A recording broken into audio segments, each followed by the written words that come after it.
Started na? Abhijit, Neil, please tell me, sir. Yes, sir. Yes, sir. Okay, sir. Recording started na? ठीक.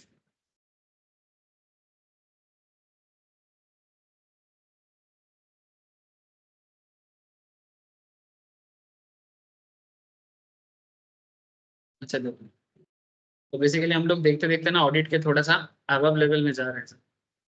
Screen share नहीं है ना, दोनों side में नहीं है।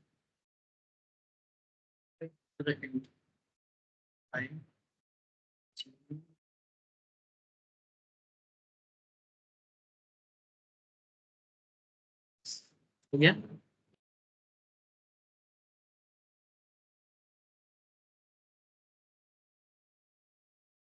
हो गया?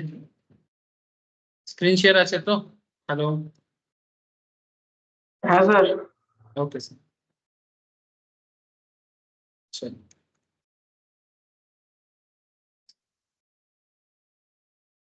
हेडिंग करो तो सर।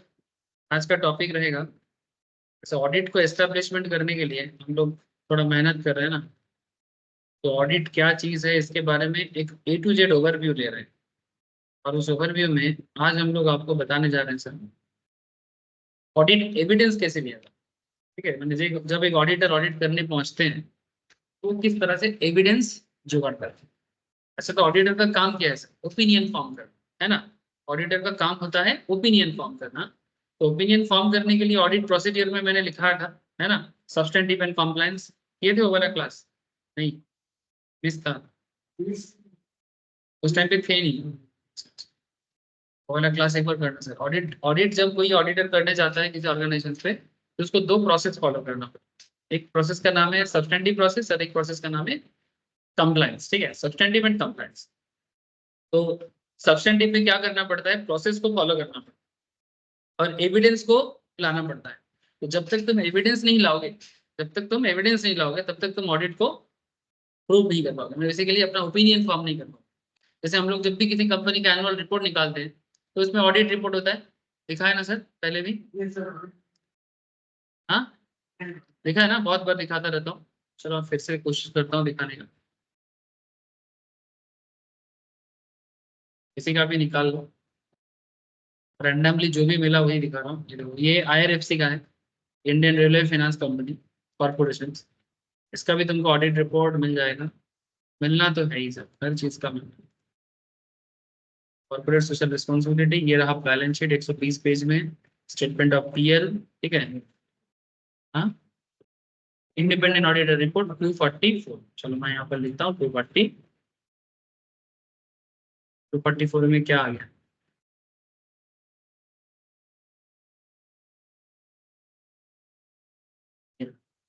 ठीक है, इंडिपेंडेंट ऑडिटर रिपोर्ट। एक ऑडिटर जब अपना रिपोर्ट दे रहा है सर, ये रिपोर्ट ऐसे ही नहीं बन गया। ऐसा नहीं है कि बस हवा में रिपोर्ट बना दो, मैंने कुछ भी लिख दो रिपोर्ट में, ऐसा नहीं होता है। इसके लिए आपको क्या करना पड़ता है? ओपिनियन फॉर्म करना पड़ता है। तो ये ओपिनियन बहुत मायने रखता है सर। ठीक है, ये कोई नॉर्मल काम नहीं है।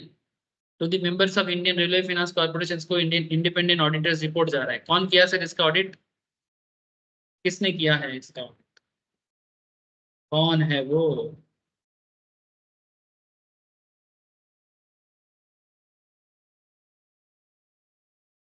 Messrs KBDS and company chartered accountants, FRN number CA Bhavesh Kumar, partner is the auditor. तो मेंबरशिप है, ये है ऑडिटर। ठीक है, ये है ऑडिटर। ठीक है, इन्होंने किया है। ठीक है, ये ऑडिटर है कंपनी। ठीक है, साइड में देखो आप, CS का भी आपको मिलेगा, Vijay Babulal Sirode, company secretary and JGM law FCS। ठीक है, बाकी ये कंपनी के बंदे हैं, जो कंपनी के CEO या CFO हो सकता है, डायरेक्टर फाइनेंस। ठीक है, CA में कोई भी बन सकता है। हाँ, चीफ फाइनेंशियल ऑफिसर। ठीक है, सुनील कुमार, कोई भी बन सकता है, CA MBA एनीवन, जिसको भी फाइनेंस का अकाउंट्स का अच्छा नॉलेज हो, वो कंपनी में इस तरह का काम कर सकता है। सो आई होप यू अंडरस्टैंड कि कंपनी के बैकग्राउंड में कौन होते हैं। ठीक है, जिसके कारण एक बिजनेस वैल्यूएबल या बिलीवेबल होता है। यानी अगर ये लोग नहीं होगा तो इस पर्टिकुलर स्टेटमेंट का या ये जो रिपोर्ट का शायद कोई वैल्यू ना हो। ठीक है, कौन बता रहा है, क्यों बता रहा है, और ऑडिटर्स ये किस तरह से अपना रिपोर्ट बताते हैं। देखो क्या लिखता है, we have audited the standalone financial statement of Indian Railway Finance Corporations which comprise the balance sheet as at 31st March 2023 and the statement of PL including other comprehensive income, statement of charges, changes in equity मैंने share holding में कुछ बदलाव हुआ है कि नहीं हुआ, and the statement of cash flow for the year then ended and notes to financial statement including a summary of significant accounting policies and other explanatory information। जो कुछ भी इसको मेंटेन करने के लिए कंपनी ने किया है वो सारा चीज एक ऑडिटर को जाके चेक करना होता है। In our opinion and with the best of our information and according to the explanations given to us, मैंने जो भी डेटा ऑडिटर को दिया गया है उसके हिसाब से the aforesaid standalone financial statement give the information required by the act in the manner so required and give it a true and fair view।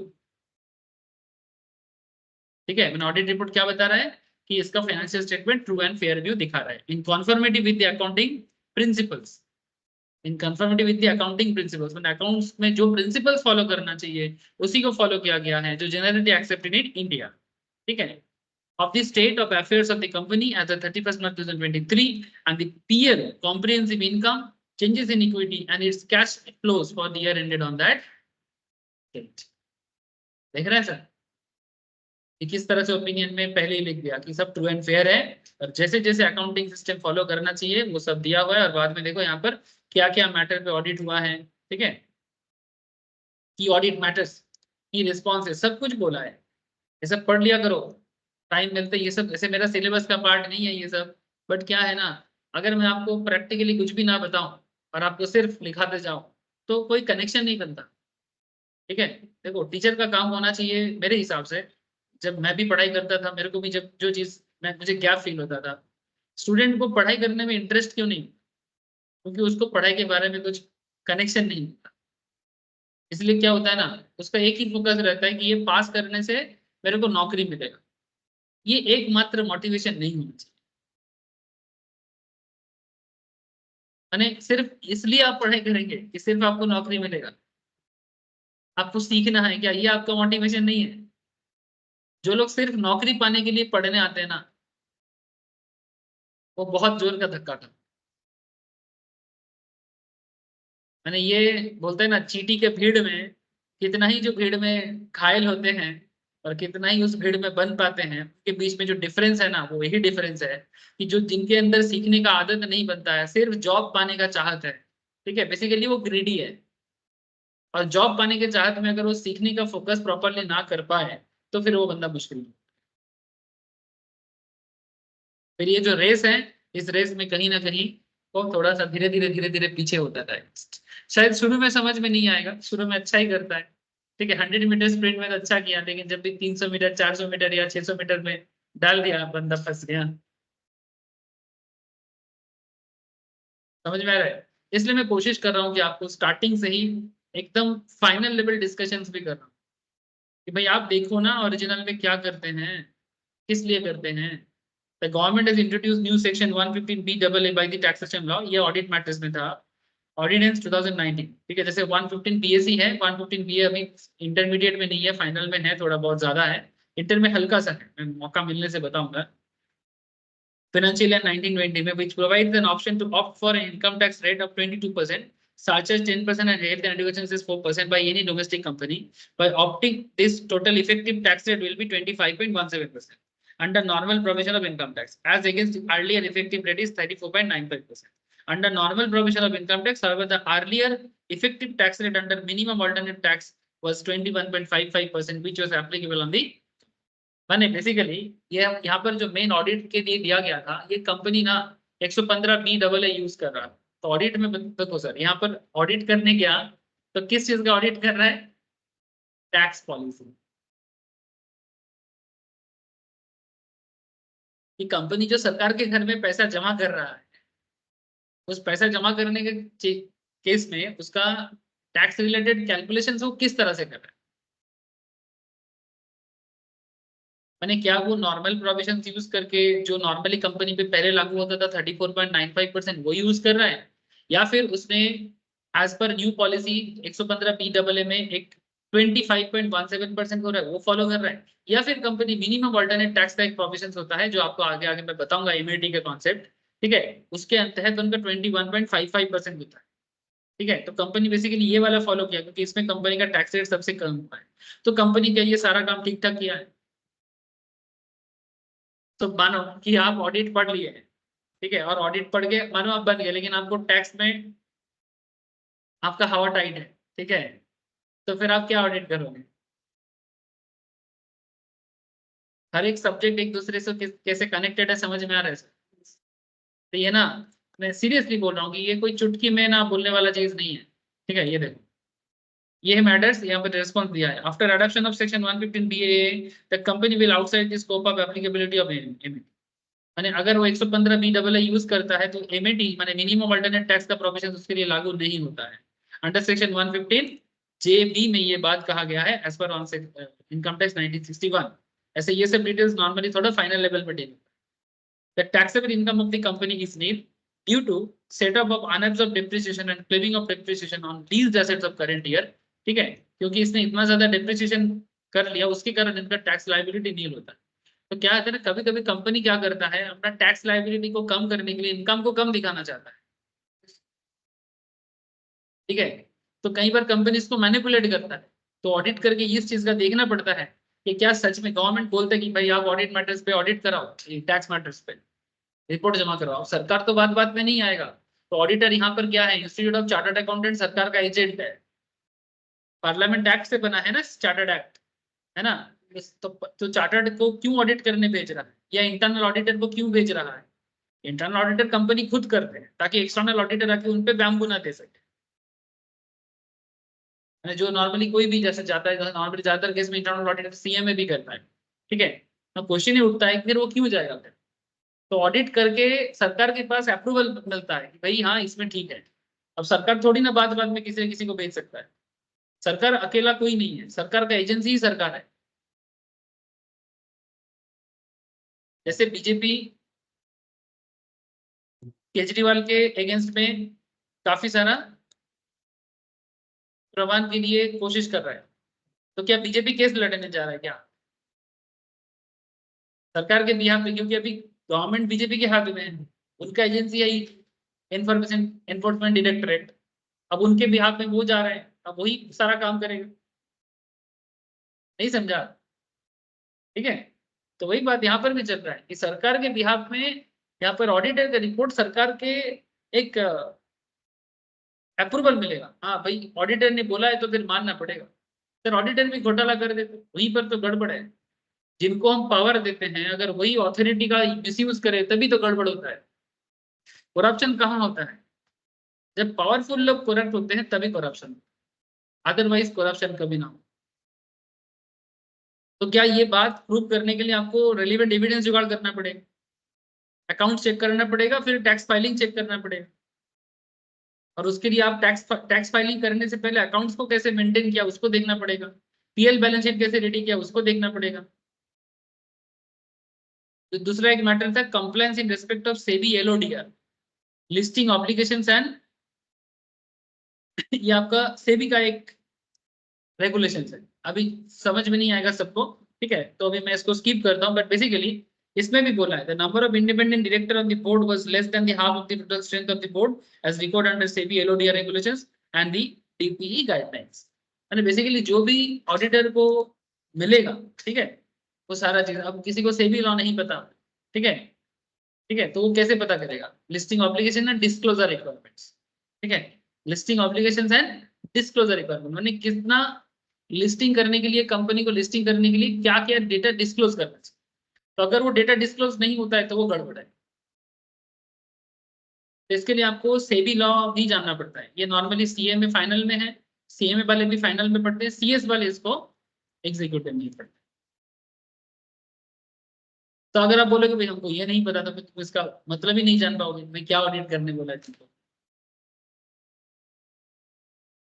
हाँ, आशा करता हूँ बात समझ में जा रहा है सर माथा में।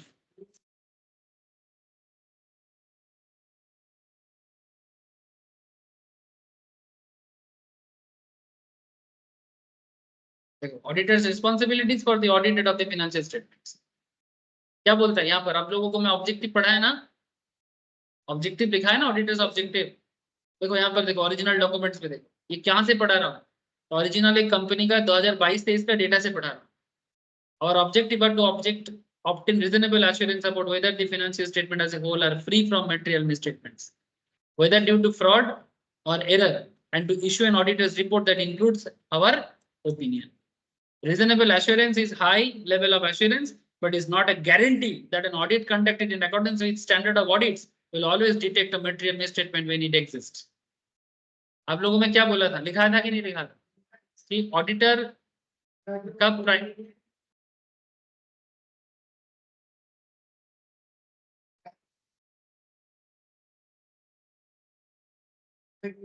वेरी गुड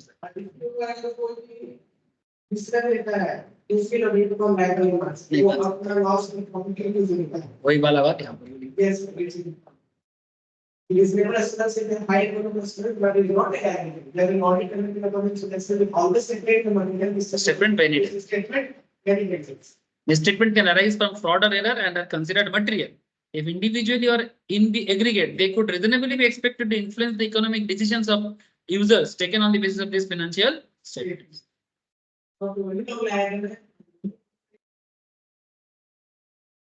अपने हिसाब से लेकिन अगर फ्रॉड एंड एरर होता है तो ये ऑडिटर का भी रिस्पॉन्सिबिलिटीज होता है कि और उस मुद्दे को और थोड़ा अंदर जाके काम करे, जो मैंने आप लोग को ऑलरेडी लिखा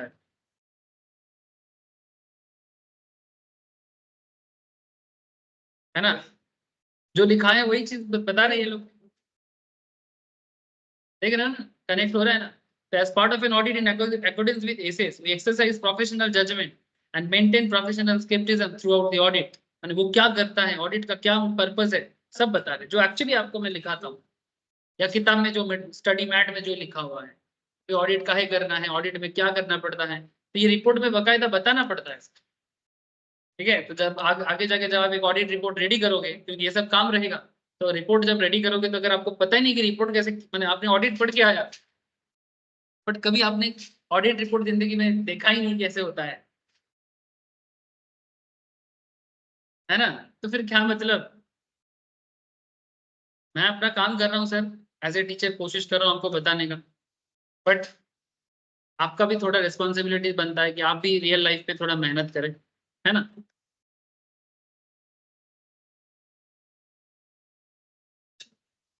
रीडिंग का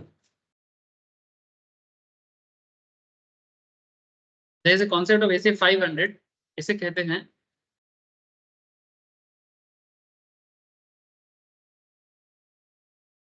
इसे कहते हैं audit evidence. Sir audit evidence कैसे क्या लिया जाता है,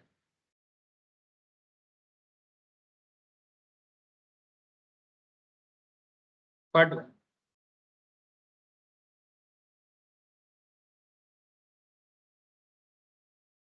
audit opinion must be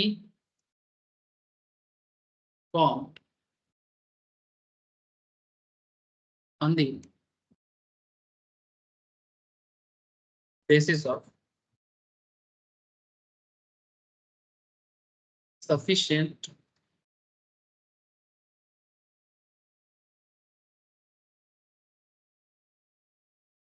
appropriate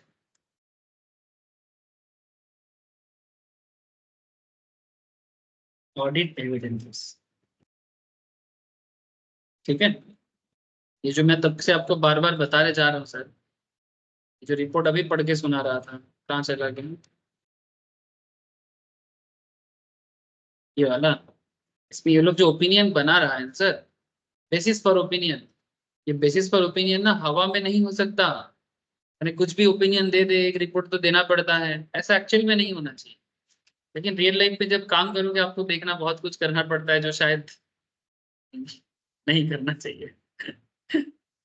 reality में तो मैंने बेसिकली वही चीज है सर कि काम क्लियर कट होना चाहिए बट नहीं होता है, छोटा से छोटा प्रॉब्लम ही है, मैं तो वही मानता हूँ।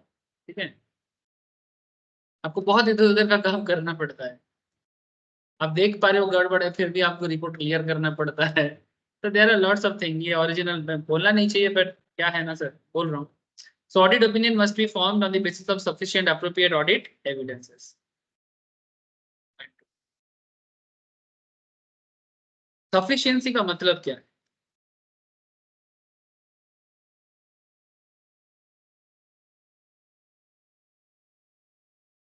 Sufficiency refers to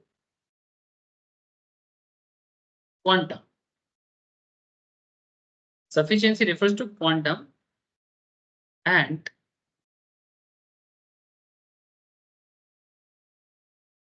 appropriation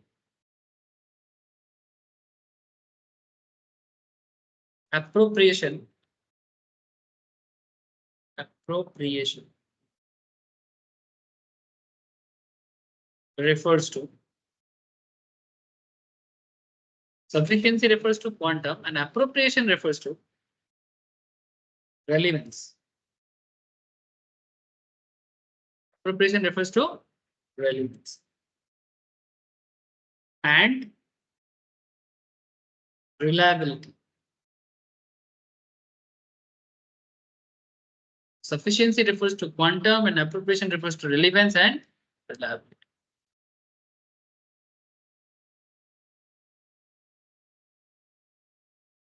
question format लिखो, FAQ टाइप्स. हाँ नहीं सर, ये पार्ट 1, ये है पार्ट 2. वही point 2, point 2, point 1, point 2, point 3. Basically ये पॉइंट 1, पॉइंट 2 करके लिखा रहा है कि audit opinion must be found on the basis of sufficient appropriate audit evidences. Point 2 बता रहा है कि sufficiency refers to the quantum and appropriation. मैंने ऐसे नहीं कि इस पॉइंट के साथ इसका डायरेक्ट लेना देना नहीं है, मैंने बेसिकली दोनों पॉइंट को इलैबोरेट कर रहे हैं पॉइंट करके कि सफिशिएंसी का मतलब क्या है. कि सफिशिएंट तो चाहिए, एविडेंसेस समझ में आ गया, तो सफिशिएंसी का क्या मतलब होता है. तो बोलता है कि sufficiency refers to the quantum and appropriation refers to the relevance and reliability. Quantum का क्या मतलब कि ज्यादा डेटा मिलने से जब भी किसी चीज का स्टैटिस्टिकल प्रूवमेंट होता है, जितना ज्यादा डेटा होगा हम उतना ज्यादा उसमें भरोसा कर सकते है ना. तो अगर क्वांटम ऑफ एनी एविडेंसेस अगर आपको बार बार मिले, ठीक है, तो फिर आप उससे एक चीज आइडेंटिफाई कर सकते हो कि हाँ इस कंपनी के साथ ये बार बार.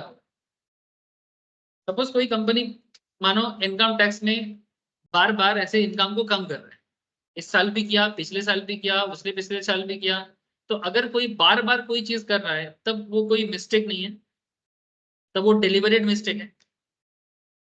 डिलिबरेट का मतलब क्या, माने एक होता है कि तुम मिस्टेक कर रहे हो, माने गलती से गलती हो गया, गलती से गलती एक चीज होता है, और एक होता है कि जानबूझ के मिस्टेक कर, माने तुम डिलिबरेटली कर रहे हो उसका, तुम जानते हो तुम क्या कर, समझ रहे. तो इसलिए sufficiency refers to quantum and appropriation refers to relevance and reliability. ठीक है, तो क्वांटम ज्यादा होने से उसमें मैंने क्वांटम ज्यादा होने से ही वो रेलिवेंट होगा ऐसा बात नहीं है, बट क्वांटम ज्यादा होने से आपको सफिशिएंसी मिलेगा. भाई इतना डेटा मिला है, इस डेटा से हम ऑडिट कर सकते हैं. ठीक है, और एप्रोप्रिएशन क्या बता रहे हैं, appropriation refers to relevancy and reliability. ठीक है, वो चीज आपको एस्टेब्लिश करना होगा कि डेटा कितना एप्रोप्रिएट है. अगर एप्रोप्रिएट डेटा नहीं लाओगे तो फिर आप रेलेवेंसी नहीं निकाल पाओगे कि जिस बात पे आप काम कर रहे हो या जिस ऑडिट मैटर पे तुम काम कर रहे हो, ऑडिट मैटर पे तुम भरोसा कैसे कर सकते. माने तुमको ऑडिट करने कुछ बोला है और तुमको फैक्ट कुछ और मिल रहा, तो फिर तुम रेलेवेंसी कैसे बताओ. जिस मुद्दे पे तुम चेकिंग करने गए हो, सपोज तुमको बोला कि बिजनेस का सारा सेल बिल चेक करके बताओ कि इसका मोटा मोटी सेल किस पॉइंट लेवल में होता है और वो मोटा मोटी किस लेवल पे सेल वगैरह करता है, लेकिन तुम सेल चेक करने की जगह अगर तुमको कोई परचेस का बिल दे दे तो क्या रेलिवेंसी है उसका प्रॉपर. अरे तुमको सेल चाहिए तो सेल ही दिखाओ, नहीं मेरा इतना परचेस है, ठीक है परचेस ही ओके, बट सेल चेक करना, वाउचिंग करने. जब कंपनी का टर्नओवर चेक करने बोलता है, कंपनी टर्नओवर छुपा सकता है, टर्नओवर को छुपा के वो अपना क्या दिखाता है, प्रॉफिट कम करवाता है. प्रॉफिट कम करके टैक्स चोरी कर सकता है यार।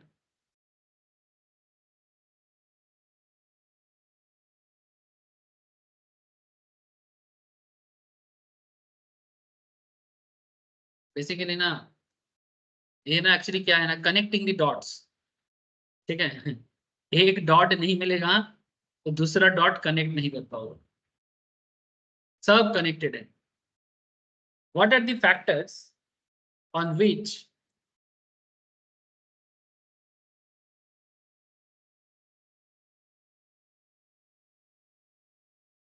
sufficiency depends?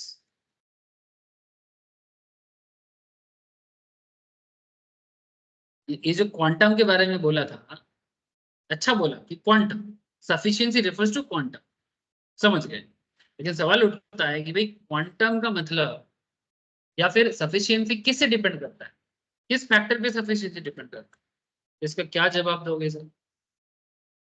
चलो कोशिश करते हैं।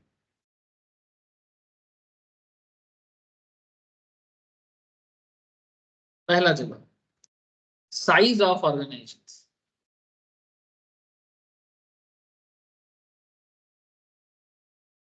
ऑर्गेनाइजेशन छोटा है कि बड़ा है, इंपॉर्टेंट बात है ना।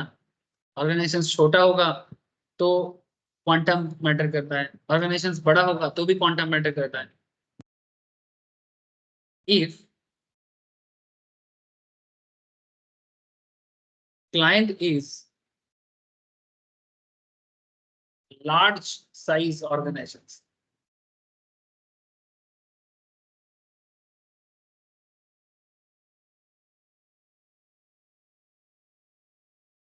if client is a large size organizations, then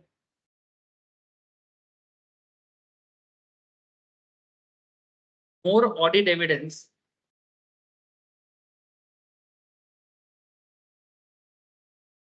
will be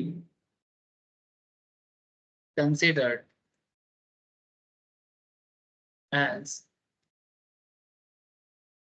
sufficient. But if small size organizations, then less audit evidence considered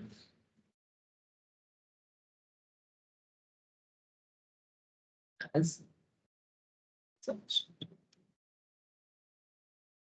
मैंने बहुत ही सिंपल लॉजिकल आंसर है भाई। ऑर्गेनाइजेशन बड़ा होगा तो ज्यादा डेटा चाहिए, ऑर्गेनाइजेशन छोटा होगा तो कम डेटा चाहिए, है ना। हाँ, लेस लेस लेस माने क्या, कम, है ना, लेस। नहीं विजिट लिख रहे हो ना सर? हाँ sir.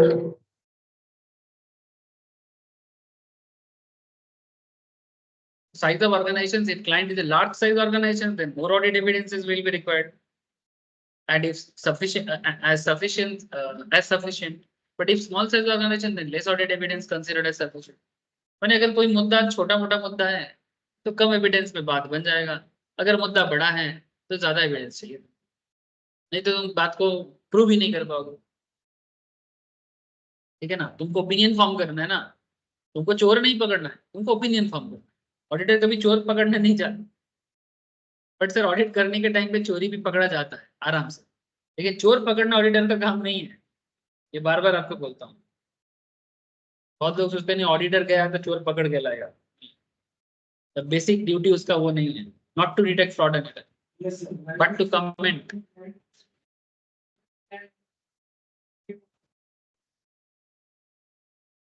Not to detect, the auditor's primary responsibility is not to detect fraud and error, but to comment whether this financial statements are showing true and fair. यही उसका मेन काम है। लेकिन हाँ, अगर कभी फ्रॉड मिल जाए तो उसको ऑडिट प्रोसीजर में मेहनत करना चाहिए, क्योंकि तब ऑडिटर का भी सवाल हो जाएगा ना कि भाई जब तुमको दिख रहा है कि कुछ गड़बड़ है तो तुम अपना प्रोसीजर क्यों नहीं बढ़ाए, तब तो तुम्हारा ओपिनियन गड़बड़ हो जाएगा ना। तुमको जब दिख रहा है कि देयर इज ए प्रॉब्लम, ये अकाउंट्स में गड़बड़ लग रहा है, फाइनेंशियल मैटर में प्रॉब्लम लग रहा है, तो तुमने अपना प्रोसीडियर में स्पीड क्यों नहीं दिया, डेप्थ क्यों नहीं दिया, नेचर ऑफ आइटम। अगर कोई आइटम माने जो भी आइटम बिजनेस पे यूज होता है, like asset balance liability income expenditure whatever, if complex, if complex matter is, if complex, then more audit evidence is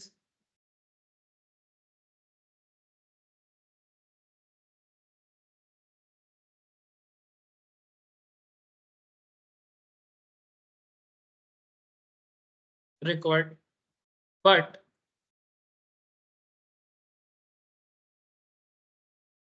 if simple, then less evidences.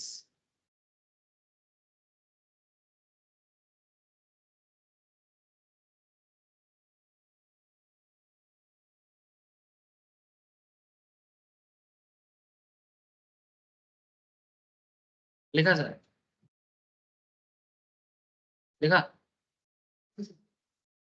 चलो मैं आपको एक इंटरेस्टिंग चीज बात बता दूं। नहीं और भी है।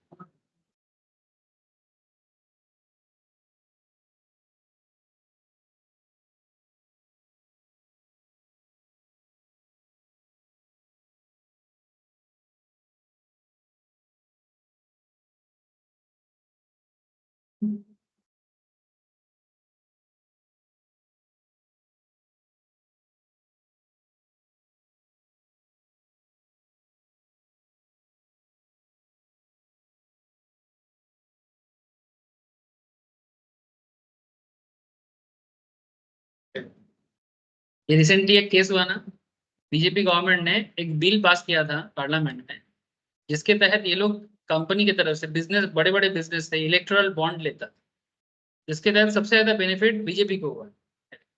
Electoral bonds full data companies under ED IT scanner donated poll bonds to BJP. ठीक है, electoral bonds to BJP, BRS, Congress, सबसे ज्यादा बेनिफिट इसमें बीजेपी को हुआ। अभी तक का डेटा बता रहे हैं, एसबीआई के थ्रू से काम होता था। सेकंड सबसे ज्यादा बेनिफिट मिला है पश्चिम बंगाल में तृणमूल कांग्रेस को, ममता दीदी सरकार को। ठीक है, मैंने सरकार को नहीं, मेरी पार्टी फंड में जा।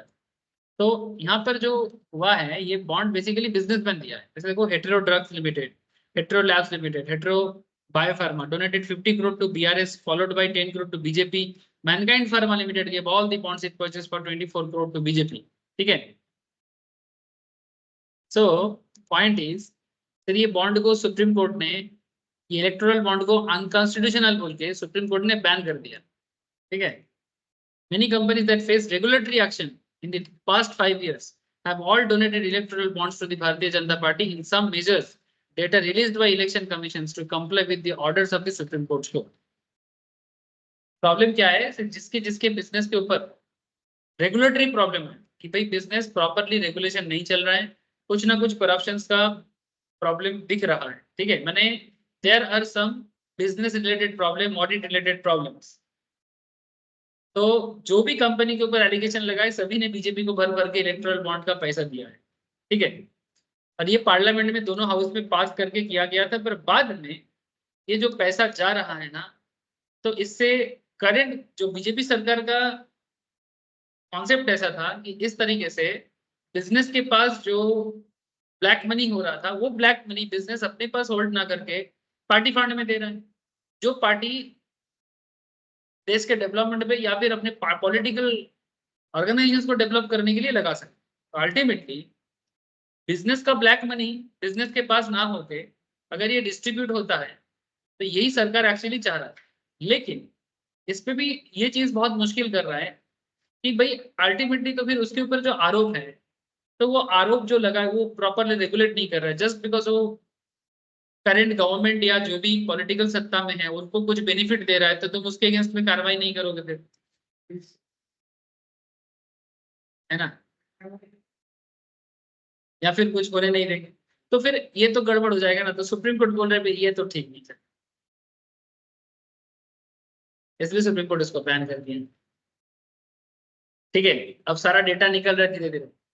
ये देखो, Divi's Lab, Micro Labs, Kalpataru Projects and other companies purchased bonds worth considerable sums of money between 2019 से लेके 23 के बीच में. The companies were also under the scanner of Income Tax Department, the Enforcement Directorate of the US, Food and Drug Administration were alleged bad business practice और quality control as the case. ठीक है, ये सब bad business practice case में जा रहा है. ठीक है, इसमें कोलकाता का भी बड़े बड़े कंपनीज है. ठीक है, मैनकाइंड फार्मा, माने ये चीज बहुत खतरनाक चला है. सबसे ज्यादा तो अभी तक बीजेपी को ही सबसे ज्यादा मिला है, लेकिन सभी पार्टी को मिला है, सभी पॉलिटिकल पार्टी को मिला है. What is the point sir? Point मेरा सिंपल है यहाँ पर. पॉइंट यहाँ पर सिंपल है कि इलेक्टोरल बॉन्ड्स जो गवर्नमेंट ने इशू करवाया था और उसके बाद सुप्रीम कोर्ट ने इसको बैन किया, तो बेसिकली ऑडिट के थ्रू से भी ये सब चीजें पता चल जाता है ना. अब अगर सरकार इस चीज को लीगल करके रखेगा तो ऑडिटर कुछ नहीं कर सकता. लेकिन अगर ये चीज सरकार इलीगल बोलता है, और फिर भी सरकार तो इलीगल नहीं बोलता, लीगल इलीगलिटी कोर्ट बोलता है. ठीक है, सरकार ने पास कर दिया था पार्लियामेंट में, मेजोरिटी गवर्नमेंट है अभी बीजेपी का, तो पास कर दिया था. एक तरह से देखा जाए तो ऑब्जेक्टिव गलत नहीं है. इसमें क्या है ना, बिजनेसमैन अपने पास पैसा नहीं रख रहे, सारा पैसा अल्टीमेटली वापस आ रहा है ताकि उनके ऊपर केस ना लगे, है ना. ये एक तरह से देखा जाए, ये सब तो आम पब्लिक का ही तो टैक्स का पैसा है, जो बिजनेसमैन ने 2 नंबरी तरीके से किसी ना किसी तरह से ब्लैक मनी करके रखा है. तो ब्लैक मनी को वापस पाने के लिए करंट गवर्नमेंट ने ये तरकीब लगाया. तो करंट बीजेपी गवर्नमेंट का मानना है कि सरकार ने इसको बैन किया, इट्स ओके, बट इसके बारे में इसको थोड़ा सा समझना चाहिए, सोचना चाहिए. माने इसको कंप्लीट तरीके से बैन ना करके, स्क्रैप ना करके, इसको थोड़ा मॉडिफाई करना चाहिए. ये भी बोल रहे, मोदी जी भी बोला, निर्मला जी ने भी बोला कि यस, ये एकदम कंप्लीट तरीके से एकदम, माने क्या बोलते हैं इसको, माने एकदम क्रिस्टल क्लियर उपाय नहीं है. लेकिन कोई भी बंदा अपना डेटा तो इस तरह से रिलीज नहीं करेगा ना, ये मेरे पास इतना ब्लैक मनी, कोई तो नहीं करेगा ना. तो ये तो एक उपाय बन रहा था ना, ये तो एक उपाय बन रहा था, लेकिन उस उपाय को भी बैन कर दिया. क्योंकि सुप्रीम कोर्ट का भी मानना सही है कि भाई ये तो एक तरह से तुम घूस ले रहे हो, ठीक है, और बदले में उनको छोड़ रहे हो. सो दोनों तरफ से बात बन रहा है, लेकिन अब देखो क्या होता है आगे आगे, क्योंकि सुप्रीम कोर्ट ने तो बोला, ठीक है, नहीं हो कंप्लीटली बैन कर.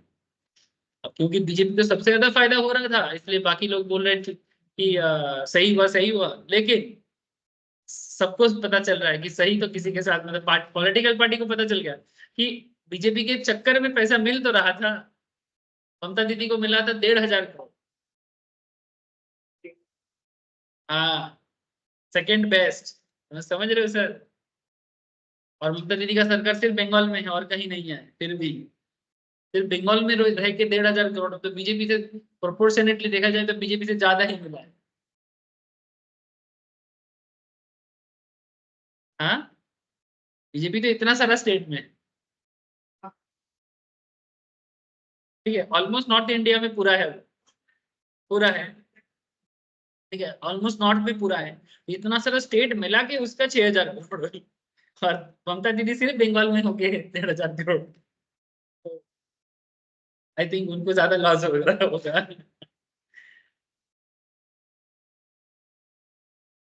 हाँ?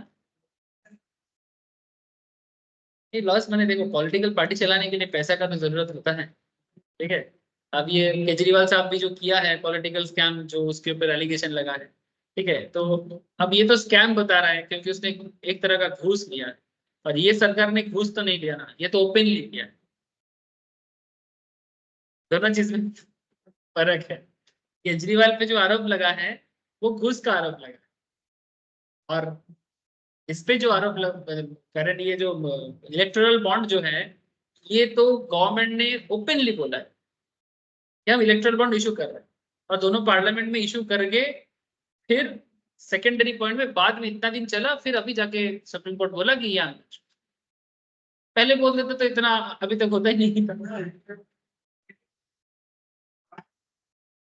हाँ, बात भी नहीं है, क्योंकि इसका इम्पैक्ट क्या बनेगा ये तो सुप्रीम कोर्ट को भी पता नहीं था ना, कि सच में इतना लोग ब्लैक मनी को इस तरह से इलेक्टोरल बॉन्ड के थ्रू से दे देगा, ठीक है, ये तो पता ही नहीं था, तो सरकार ने क्या तरकीब लगाया था वो तो सच है।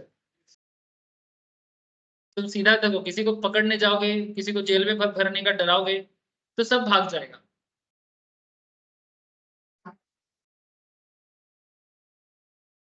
नहीं होगा, तो ये तरकीब सही था एक हिसाब से। लेकिन हाँ, तरीका कॉन्स्टिट्यूशनल भी होना चाहिए, संवैधानिक भी होना चाहिए। समझ में आ रहा है ना सर? मैच्योरिटी इस लेवल का तो जाना चाहिए कि भाई देश कैसे चल रहा है, कहाँ का पैसा कहाँ जा रहा है। नहीं तो आगे जाके क्या है ना, हम लोग बात को समझ नहीं पाए। तो भाई कम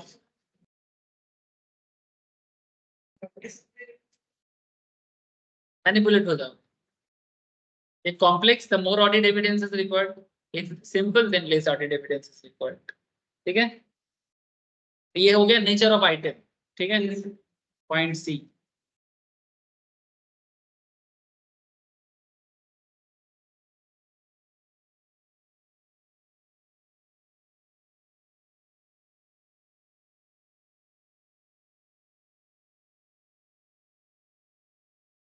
Materiality of the item.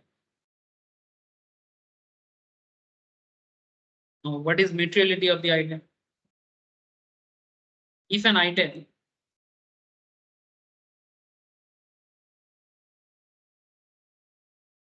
is material,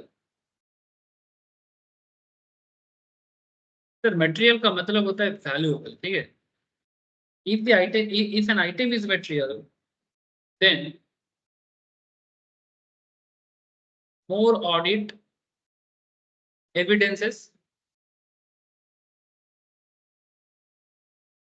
required। मैंने अगर बात वैल्यूएबल चीजों का हो रहा है, ठीक है, जब तुम कोई वैल्यूएबल चीज जहां पर बहुत पैसा घुसा हुआ है, सिंपल बात है भाई, मेटेरियलिटी, किसी भी चीज का मेटेरियलिटी उसके पैसे के मेजरमेंट वैल्यूएशन से निकाला जा सकता है। ठीक है, ऐसे ऐसा कहना नहीं चाहिए कि मेटेरियल माने पैसा चीज होता है, बट नॉर्मली यही होता है कि जिस चीज में कोई पैसा का बात होता है वही मटेरियल होता है। जो पैसा के मैटर में उतना इंपॉर्टेंट नहीं उसको मटेरियल बोलते हैं। लेकिन ऐसा भी नहीं है, लेकिन मानो मानो कि कोई लॉ है, ठीक है, जो शायद एज पर मनी देखा जाए तो इतना इम्पैक्टफुल नहीं है, लेकिन एक छोटा सा लॉ अगर उसमें तुम हेरफेर कर देते हो तो तुमको शायद बहुत बड़ा कुछ बेनिफिट मिल रहा है, मे बी तुम कोई बड़ा सजा से बच सकते हो। तो वहां पर भी अगर तुम गड़बड़ करोगे तो वो भी तो इमेटेरियल हो गया ना। ठीक है, तो मटेरियल का मतलब होता है जो वैल्यूएबल होता है। वैल्यूएबिलिटी का मतलब हमेशा पैसा होगा ऐसा जरूरी नहीं है, बट ज्यादातर केस में पैसा का कहीं ना कहीं कनेक्शन ज्यादा ही रहता है। So if an item is material, then more audit evidence is required. ठीक है,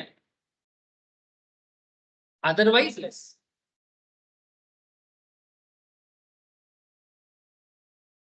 वैल्यूएबल चीज का ऑडिट करोगे, वैल्यूएबल चीजों का ऑडिट करोगे तो ज्यादा एविडेंसेस चाहिए, लेकिन लेस वैल्यूएबल चीजों का ऑडिट करोगे तो लेस एविडेंसेस चाहिए। यही बात कर रहे हैं।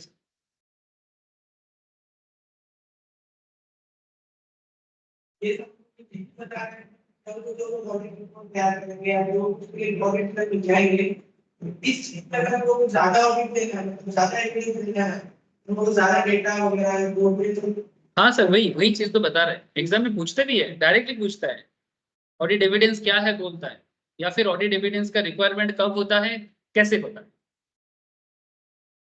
ठीक है, मैं बताऊंगा आगे आगे और बताऊँ।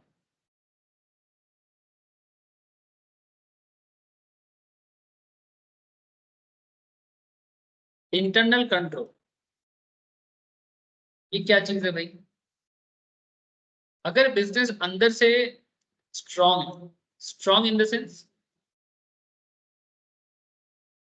if strong, then less audit evidence required, and vice versa। क्या मतलब निकला? सर इंटरनल कंट्रोल का मतलब होता है एक बिजनेस अपने आप को किस तरह से कंट्रोल कर रहा है, इंटरनल लेवल। बाहर का लोग नहीं सर, अंदर का लोग किस तरह से कंपनी को चला रहा है। मानो कि एक बिजनेस के अंदर जितना डिपार्टमेंट होता है, सिर्फ फॉर एग्जाम्पल कोई भी एक कंपनी ले लो सर, कोई भी एक बिजनेस, जैसे कि मैं आपको IRFC बता रहा था, कोई भी एक बिजनेस में आपके नजर में आए, कोई भी मॉल, कुछ भी, ठीक है। से फॉर एग्जांपल मैं आपको एक बिजनेस बताता हूँ, से फॉर एग्जांपल पेंडल, ऐसे मेरे दिमाग में आया, मैं आपको बताता हूँ। कभी अगर आप विजिट करोगे, हाँ, ठीक है, कभी भी अगर आप विजिट करोगे, पेंडुलम्स का मैनेजमेंट बहुत अच्छा काम करता है। मैंने मैं जितना देखा हूँ बाकी ब्रांड से, ऐसे नॉर्मली जो ये सब बड़े बड़े ब्रांड्स हैं, तो अगर आप पेंडुलम्स विजिट करोगे, आप देखना कि हर डिपार्टमेंट के लिए ना इनका कोई ना कोई बंदा बैठा है, ठीक है। कोई कोई सिर्फ सेल्स का काम कर रहा है, ठीक है, कोई मानो सिर्फ कैश काउंटर में बैठा हुआ है ना, कैश काउंटर में 3-4 लोग बैठे रहेगा। अच्छा, आपको अगर कोई किसी भी तरह का डिस्प्यूट है किसी प्रोडक्ट को लेके, तो उसके लिए अलग डिपार्टमेंट है। ऐसा नहीं कि एक ही बंदा सारा काम सॉल्व।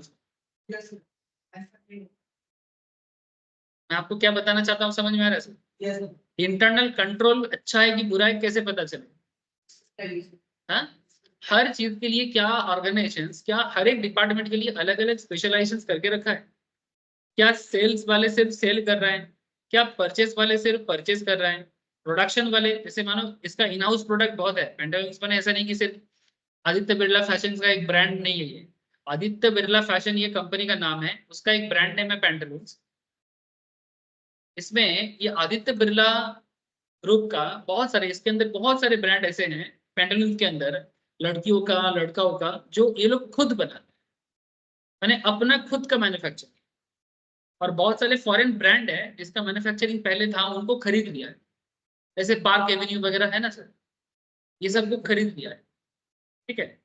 जैसे लड़कियों में बड़ा फेमस है रंगमंच बोल के एक प्रोडक्ट है, वो इनका अपना इन हाउस है ना। क्वेश्चन उठता है कि तो फिर हर डिपार्टमेंट के लिए अलग अलग क्या हो गया? मैन्युफैक्चरर का अलग है, सेल्स का अलग है, प्रोडक्शन का अलग है, ठीक है, डिस्प्यूट का अलग है, टेलरिंग का अलग है। What is the point? Point is, मानो कि आप, अच्छा क्या इनका ऑडिट रिपोर्ट नहीं होता? बिल्कुल होता है, कंपनी होगा तो ऑडिट मस्ट है ना। सो पॉइंट यही मैं बताना चाह रहा हूँ आपको कि ये जस्ट मैंने एक एग्जांपल दिया, मैं IRFC से भी बोल सकता हूँ, लेकिन IRFC आप कनेक्ट नहीं कर पाओगे कि IRFC कैसे अंदर से काम करता है। मैंने इसलिए पेंटालून्स वाला एग्जांपल लिया क्योंकि आप लोग मॉल वगैरह विजिट करते ही हो, तो एक मॉल के अंदर दुकान को देख के भी आप आइडिया लगा सकते हो कि कभी इसमें ऑडिट करने कोई भी आता है या आप जाते हो, तो आपके लिए काम आसान होगा कि मेहनत वाला? सर क्वेश्चन इसकी आसान होगा। सर आसान होने से क्या है, चार्ज भी कम ही लगेगा, मैंने आप ऑडिट करके बहुत ज्यादा पैसा नहीं ले सकते, ठीक है, एक रिजनेबल कॉस्ट में ऑडिट करो, लेकिन झमेला भी कम है।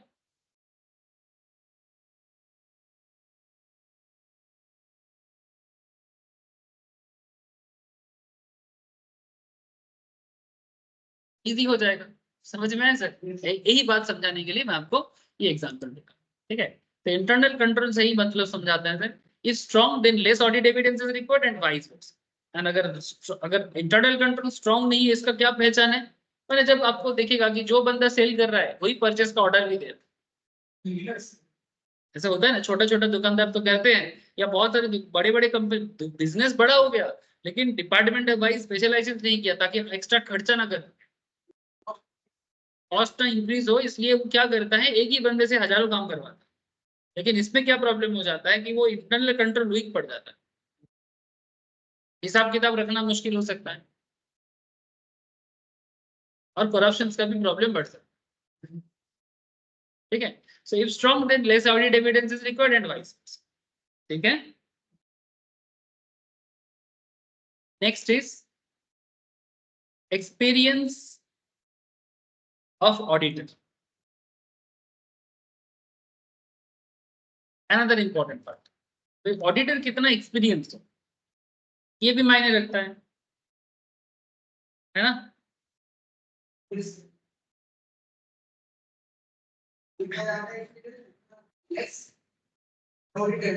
Very good, will guide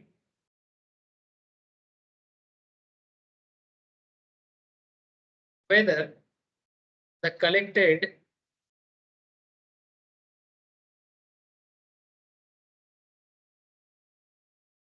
audit evidences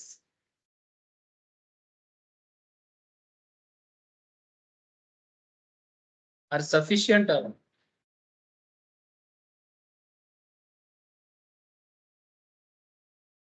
है ना, कितना सिंपल बात हो गया सर। अगर मेरा एक्सपीरियंस है सर, ठीक है, अगर मेरा एक्सपीरियंस है तो ये मेरे लिए क्या हो जाएगा, इजी हो जाएगा। मैं कहीं पर भी ऑडिट करने जाऊँ कि भाई कितना डिटेल्स चाहिए। जैसे एक डॉक्टर जब एक्सपीरियंस हो जाता है, एक टीचर जब एक्सपीरियंस हो जाता है, तो एक्सपीरियंस किसी भी फील्ड का इंसान को, जैसे एक्सपीरियंस टीचर तुमको इजीली समझा सकता है। अगर वो एक्सपीरियंस कम है तो हो सकता है कि वही बात को समझाने में उसको काफी टाइम लग रहा हो, या फिर उसको काफी मेहनत करना पड़े। लेकिन एक्सपीरियंस रहने से तुमको बहुत इजी, नहीं ये देखो वो देखो समझा दे, ठीक है। बाकी एक टेक्निक भी होता है, ऐसा नहीं कि इनएक्सपीरियंस लोग कुछ नहीं करते, वो भी कर सकते। लेकिन ऑब्वियसली किसी भी चीज में, जैसे एक डॉक्टर, एक्सपीरियंस डॉक्टर के पास जाने के लिए कि लोग क्यों बोलते हैं कि इनका काफी एक्सपीरियंस है, इससे पहले भी इस तरह का बहुत काम किया, सीनियर कंसर्न। तो फिर वो क्या है ना, वो क्योंकि इतना काम किया है तो फिर वो एक छोटा सा चीज देख के भी समझ सकता है कि ये क्या प्रॉब्लम है। सिमिलरली ऑडिट के केस में भी होता है। जो 20 साल से ऑडिट करे जा रहे हैं, तो उसको तुम जाके बोलोगे कि भाई ये प्रॉब्लम है, तो वो तुमको ऐसे आंख बंद करके बता सकता है, अच्छा ये प्रॉब्लम है, इसका मतलब इसका गड़बड़ कहीं पर तुम से, इसका परचेस रिकॉर्ड चेक करो, जर्नल प्रॉपर चेक करो, ठीक है, आंख बंद करके बता दे, ठीक है। तुम इसका एसेट चेक करो, एसेट में गड़बड़ हो सकता है, तभी यहाँ पर गड़बड़ है, ठीक है। बैलेंस शीट चेक करो, कहाँ चेक करना है, क्या चेक करना है, कौन सा चीज चेक करने से, वो हर चीज का बता सकता है एक्सपीरियंस।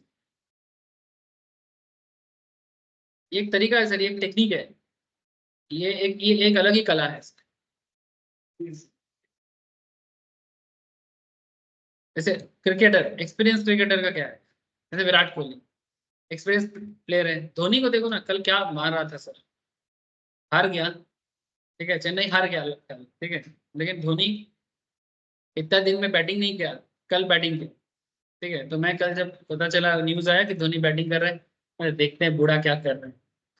नहीं इसलिए नहीं, बूढ़ा इसलिए नहीं बोल रहा हूँ, क्योंकि सीरियसली उसका जो एज हुआ है ना सर, इस एज में वो जिस तरह का फिटनेस के साथ उतरा है, उसका फेस से पता चल रहा है कि वो काफी एज हुआ है। लेकिन उसका शरीर अभी भी खेलने के लिए उसको साथ दे रहा है, और अभी भी वो हेलीकॉप्टर शॉट मार रहा है, कवर ड्राइव करके छक्का लगा रहा है। तो ये चीज बहुत इंस्पिरेशन वाला बात है। मैंने नॉर्मली एक प्लेयर 36 37 हो जाए तभी से वो मोटा मोटी प्रॉब्लम में आ जाता है। 42 43 का एज है उसका, 43 43 के एज में मैंने वो क्या कर रहा है, इट्स आउटस्टैंडिंग। मैंने मैं क्रिकेट का फैन तो छोड़ो, मैंने लोग क्यों धोनी को इतना प्यार करते हैं इससे पता चलता है क्यों प्यार करते हैं। ये जो दिखाते हैं ना, वो यही इसी का काम है। पर्सनली देखो, धोनी के साथ किसी का पर्सनल रिश्ता नहीं, तो यहाँ पर पर्सनल प्यार मोहब्बत का बात नहीं। धोनी पर्सनल जिंदगी में कैसे है डजंट मैटर, बट धोनी एक कैरेक्टर, और वो जो स्ट्रॉन्ग कैरेक्टर ही उसका इतना फैन फॉलोइंग का main experience will give a guide whether the collected audit evidences are sufficient or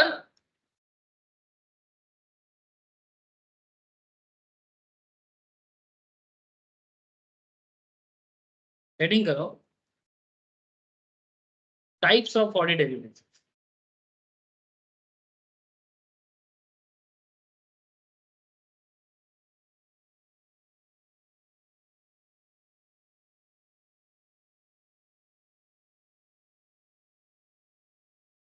एक होता है sir based on source,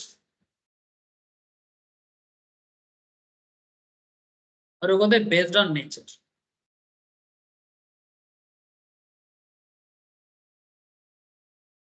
based on source and based on nature. जब बात होता है सोर्स का,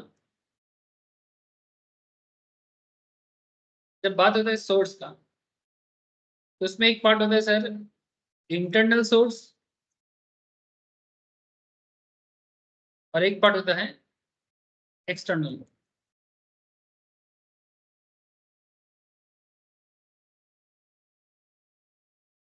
इंटरनल में लिखो those audit evidences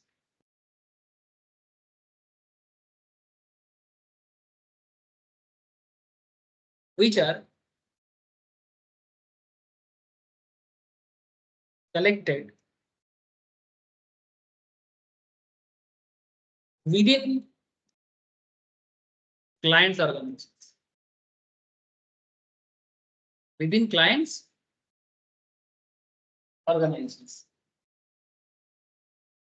मैंने जिसके दुकान में ऑडिट करने गए हो, सिंपल बात है, जिसकी कंपनी में ऑडिट करने गए हो, ठीक है, जिसके कंपनी में ऑडिट करने गए हो सर, उस कंपनी के अंदर से तुमको जो मिलता है उसे बोलते हैं internal search.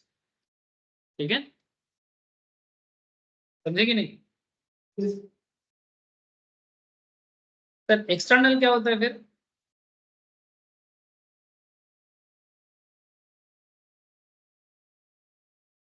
Those audit evidence which are collected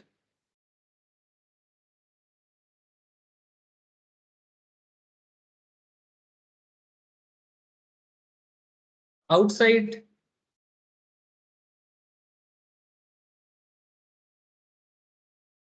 client।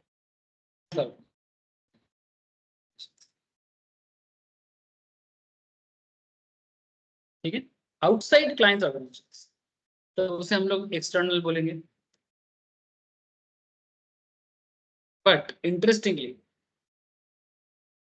इस दोनों पॉइंट पे एक कनेक्टेड एक पॉइंट जोड़ो, दोनों पॉइंट को जोड़ दो। सर क्यों जोड़ना है?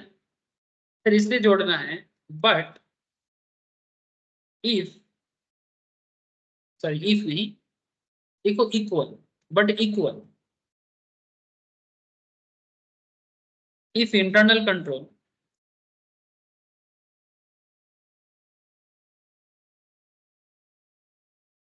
are satisfactory।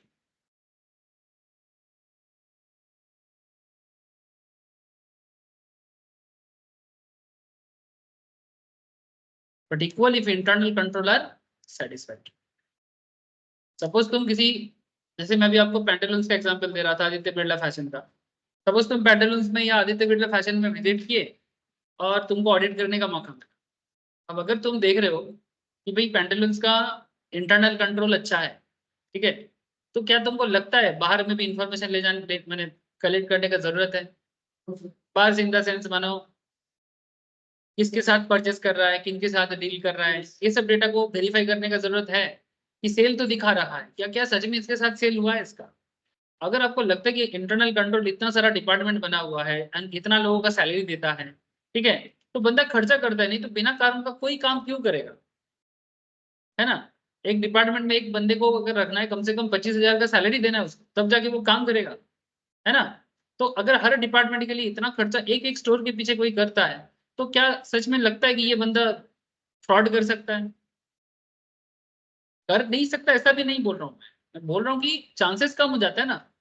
लेकिन मतलब तुम्हारा इतना पैसा का तुम्हारा एसेट है, ठीक है, तुमने डिपार्टमेंट में, मतलब बहुत इजीली हो जाता है कि तुमने इतना बड़ा बिजनेस खोल के रखा, इतना इसका मनी मैनेजमेंट कर रहे हो, लेकिन पैसा को मैनेज करने के लिए तुम्हारे डिपार्टमेंट वाइज कोई अलग अलग लोग नहीं है। तो फिर एक क्वेश्चन मार्क उठेगा ना, तो फिर इतना पैसा कौन मैनेज करता है, कैसे मैनेज होता है?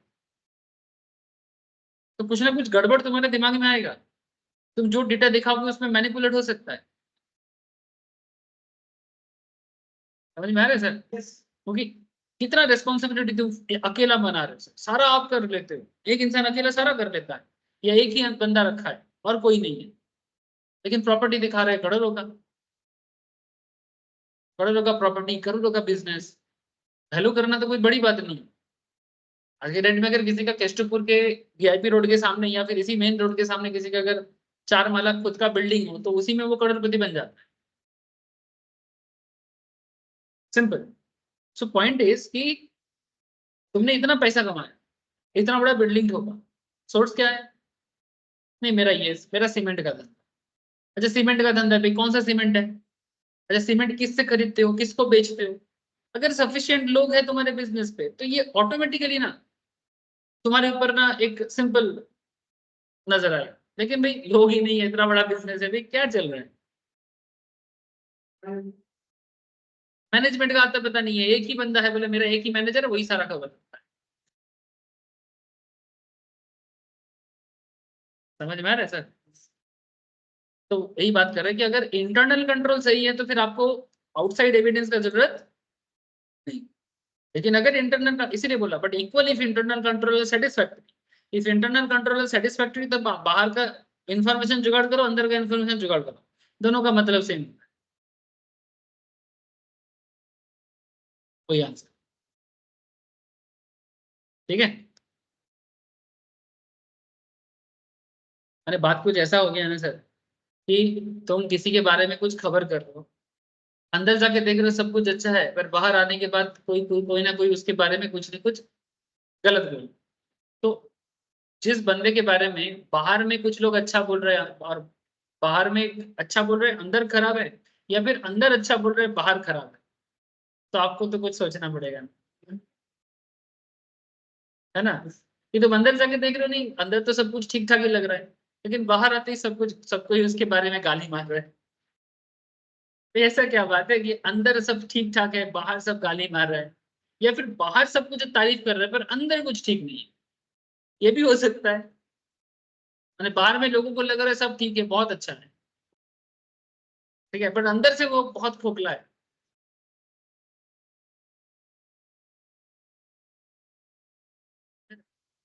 ठीक है, ऐसे बहुत सी हो सकते हैं। ये हो गया सर बेस्ड ऑन सोर्स।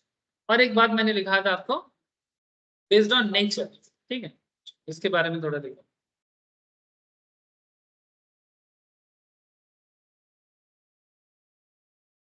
तो बेस्ड ऑन नेचर के बारे में 3 पॉइंट होना चाहिए सर। एक होता है विजुअल नेचर। विजुअल माने, हाँ सर, हाँ जो आंखों देखी होता है sir, visual nature. Those audit evidences which are collected after observations, visual.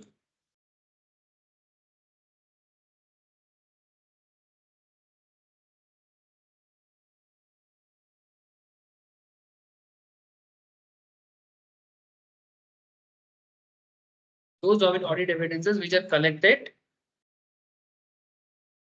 after observations. तो ये मैंने ऑब्जर्वेशन करके निकाला, विजुअल हो गया। सेकंड एक और होता है सर डॉक्यूमेंट्री। क्या बोलते हैं सर? डॉक्यूमेंट्री। और एक तीसरा होता है ओरल। ठीक है, तो डॉक्यूमेंट्री में क्या लिखोगे?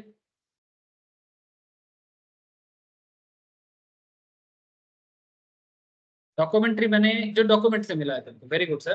मैंने those audit evidences which are collected after inspection, लिखो those audit evidences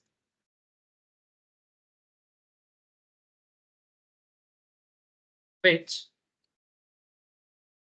are collected, which are collected after inspection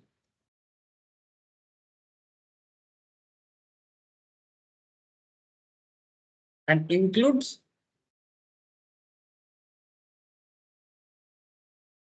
written document.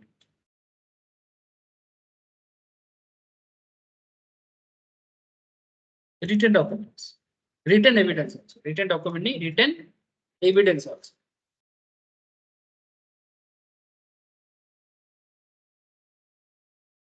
Written evidence, ठीक है। और एक हो गया ओरल। ओरल माने मैनेजमेंट तुमको जो बोल रहा है उसको तुमको लिखना पड़ेगा।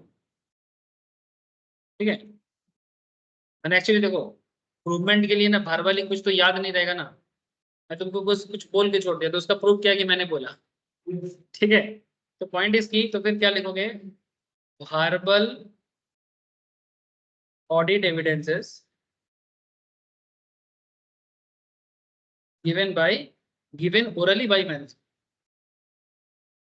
given orally by management.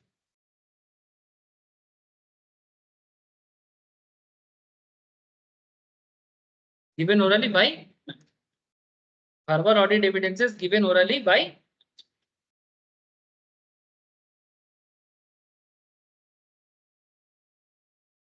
लिख ले सर।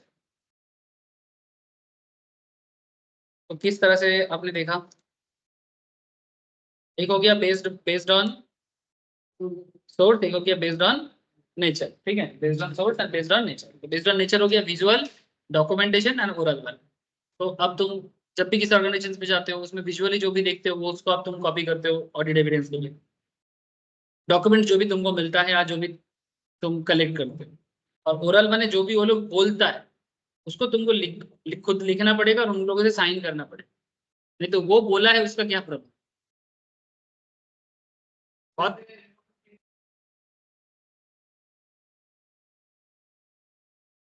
जो भी तुमने बोला क्या तुम उस पर एग्री करते हो तो तुम उस पर सिग्नेचर। सिमिलरली यहाँ पर भी एविडेंस का तभी उस एविडेंस का मतलब होता है, अगर साइन नहीं करेगा तो एविडेंस वैलिड नहीं। ठीक है, ये चेक कर सकता है।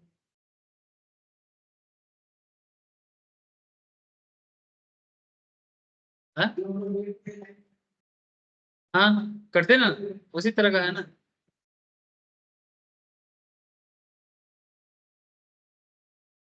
0.5 करके लिखो सर, 0.5 होगा ना एविडेंस का। और टाइप्स टाइप्स को 0.4 करो, जहाँ पर टाइप्स लिखा वो 0.4 है।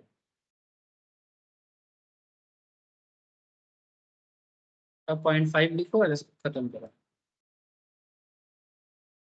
If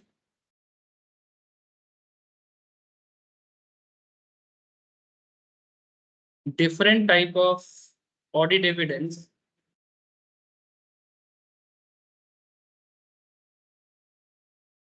are consistent with each other,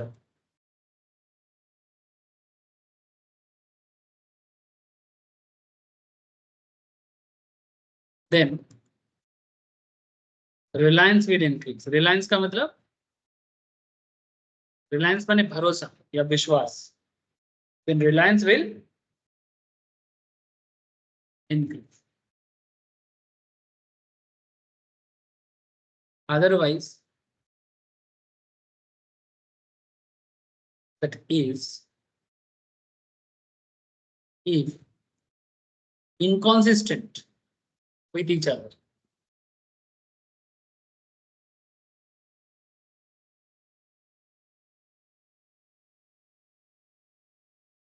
if inconsistent with each other, must applied further,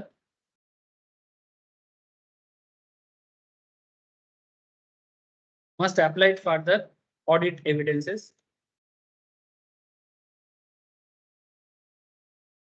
further audit procedure evidences, audit procedures to collect audit evidence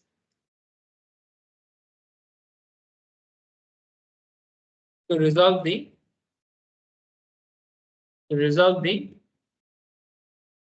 inconsistency। ठीक है, तो रिजॉल्व द इनकॉन्सिस्टेंसी मतलब जो भी गड़बड़ है उसको ठीक कर लो।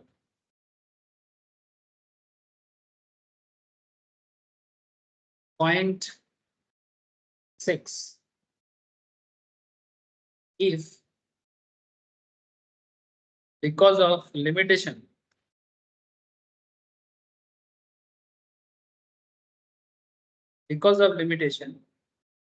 imposed by circumstances because of limitation imposed by circumstances,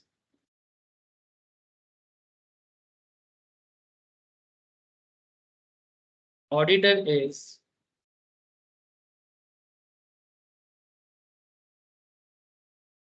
unable to comment on a particular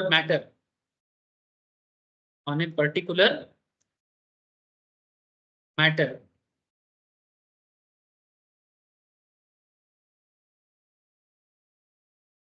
then he will issue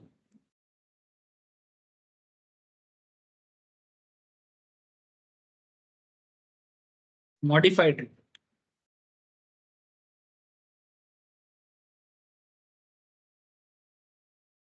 So we'll issue modified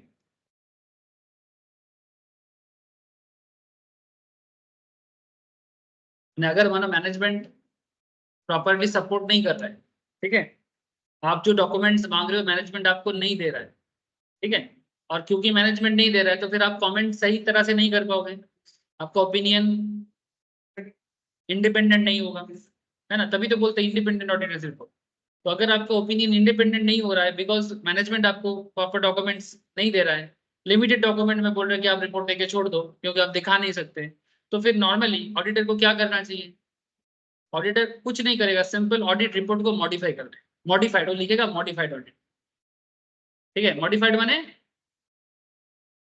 there may be some problem, ठीक है, अब बाकी काम सरकार करेगा, चार्टर्ड इंस्टीट्यूट करेगा, लेकिन तुम प्रॉब्लम सिचुएशंस को भी सपोर्ट नहीं कर सकते, ठीक है, प्रॉब्लम सिचुएशन को तुम सपोर्ट नहीं कर सकते, तुम देख रहे हो कि गड़बड़ है तो फिर गड़बड़ बोलो, गड़बड़ तो नहीं बोल पाओगे तो एटलीस्ट बोलो कि भाई मॉडिफाइड है, क्लियर तो मत दो, ट्रू एंड फेयर व्यू तो मत बोलो, है ना, क्या I am unable to comment because some documents मुझे नहीं मिला, रिपोर्ट थोड़ी ना तुमको उनके सामने बनाना होगा, रिपोर्ट तो तुम अपने ऑफिस में बनाओ फिर, है ना, रिपोर्ट जुगाड़ करने जाओगे लेकिन रिपोर्ट बनाना तो अपने ऑफिस में होता है, ठीक है। नेक्स्ट क्लास में मैं आपको ये बताऊंगा कि ये ऑडिट एविडेंस जुगाड़ कैसे करें, इसमें एक एफएक्यू लिख के रखो, write down the steps to collect audit evidences relating to stock, write down the steps collect audit evidence relating to stock,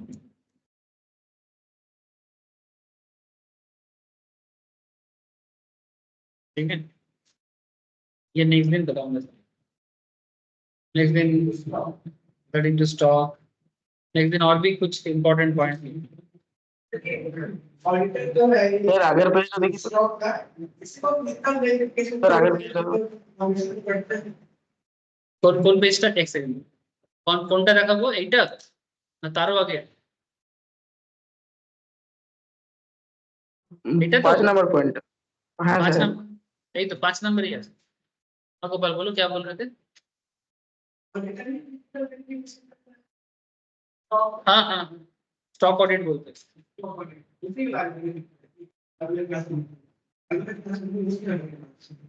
अच्छा अगले क्लास में मैं नहीं रहूंगा, बोला मैंने, हो जाएगा एक बार, हो जाएगा, वो बस 4-5 दिन माँ बाबा को लेके कुछ जाना है,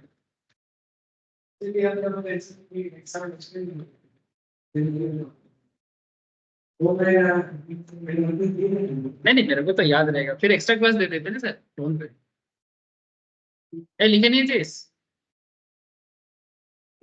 है सर। ठीक है, ठीक है पहले टाटा, शाम बाय को सर। मिलते हैं, बाय सर, शाम को मिलते हैं। हाँ।